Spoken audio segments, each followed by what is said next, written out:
Hello and welcome back to Practical AutoCAD and Inventor.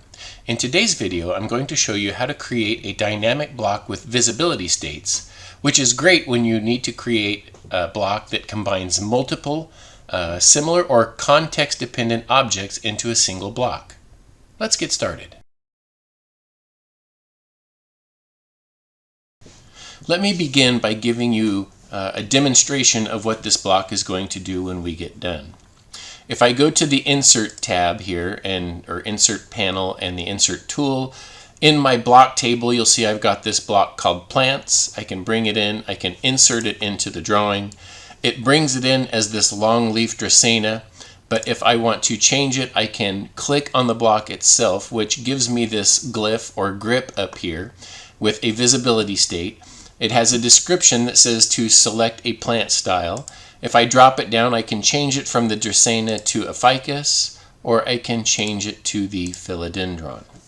So your first step when you want to create the block with the visibility states is to go ahead and create all of your visibility states here in model space in AutoCAD. Once you've done that, the next step that you want to do is to block your geometry. So I'm going to use the block command.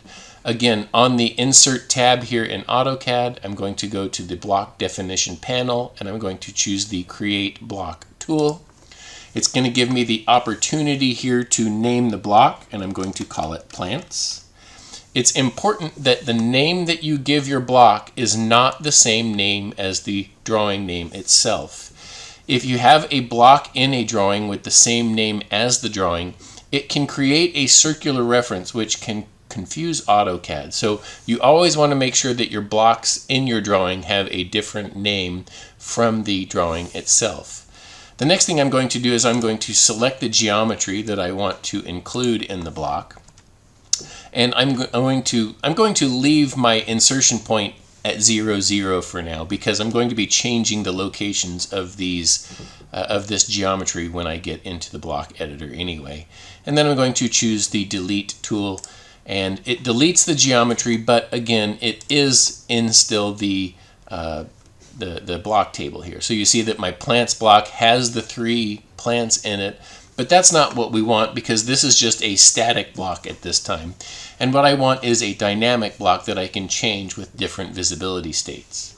So the next thing we want to do is to go to the block editor. So again, I'm here on the Insert tab. I'm going to go to the Block Definition panel, and I'm going to choose the Block Editor tool. Once I get there, I want to choose the block that I'm going to modify and choose OK. And it takes us into the block editor environment. You'll notice that the background is a different color. The ribbon is different because it's giving me the context-sensitive tools that I would need for creating dynamic blocks. Now, before I do anything else, I want to take and group these objects by different plant style. You can see that they're all a bunch of different objects, and I want to be able to select one object and have it pick all of them. So I'm going to use a group tool, G-R-O-U-P, and I'm going to simply make a group out of each plant, and you'll see why this is important in just a moment. Now, I don't need to take the time to give names or anything like that to the groups or descriptions. I'm just going to group them together so that now as I pick one object, I pick all of it. And I'm going to move them so that all of my insertion points are at 0, 0, or wherever it is you want your insertion point to be. In this case, again, 0, 0 is my default insertion point. So I'm going to move this one to 0, 0. And I'm going to move this one to 0, 0. And now you can see why it's important that I group them before I put them all in one place, because it makes it easy now for me to pick the ficus or the philodendron or the Dracaena. Okay. Now that I have them all in one place, I want to add a parameter to this block, and I'm going to choose this visibility parameter right here. So I'll pick the visibility parameter. But before I put it down, I want to add a description. Anytime you put a parameter in a dynamic block, it's a good idea to add a description because usually that parameter will show up in your dynamic block, and if it doesn't have a description, then the user may not know what that grip is for. So I'm going to simply type D for description, and then add a very short description like select the plant.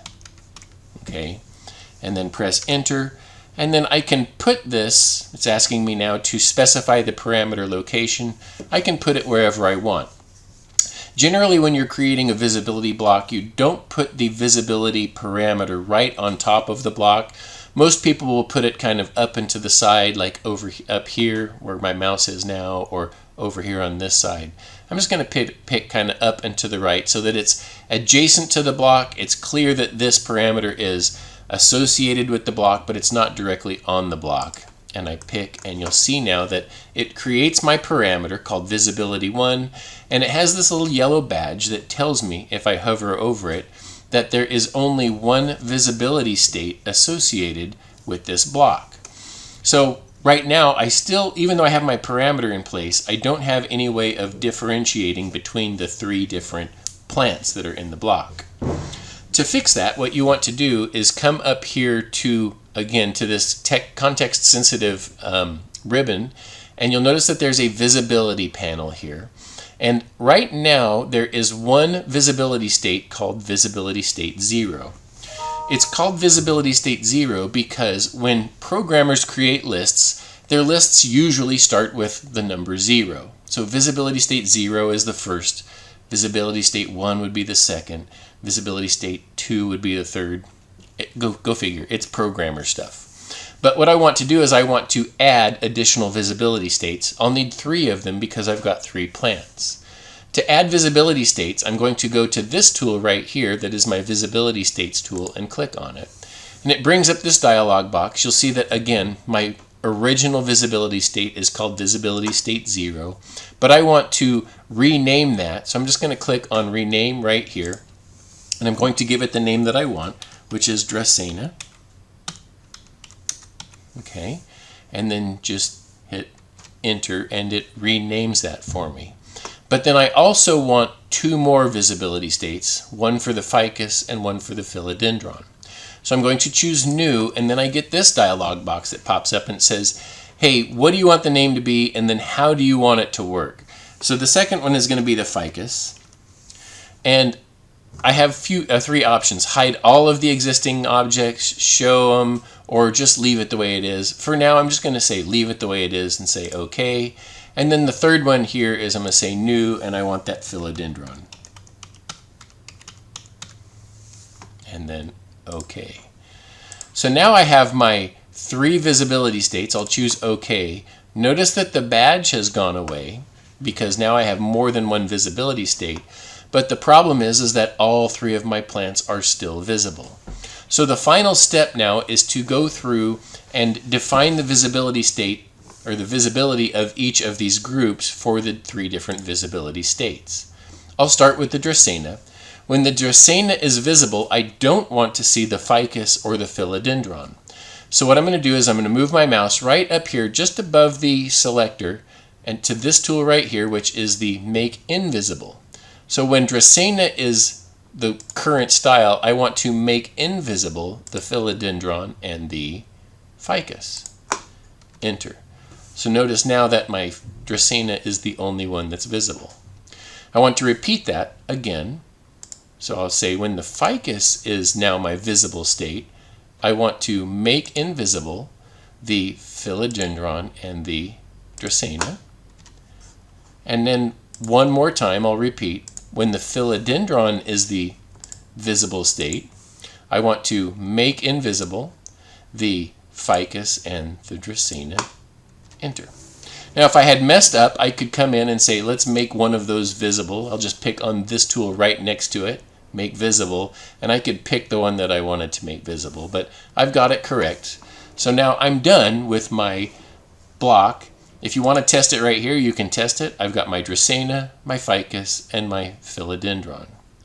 Once you're done, you can close the block editor, save the changes, and now when I go to my Insert tab, you'll see that my icon has changed. So in the block table, it's only showing the Dracaena, but when I insert it, it shows the Dracaena, and it's got my my glyph or my grip with the description on it. When I drop it down, I can easily change the plant style.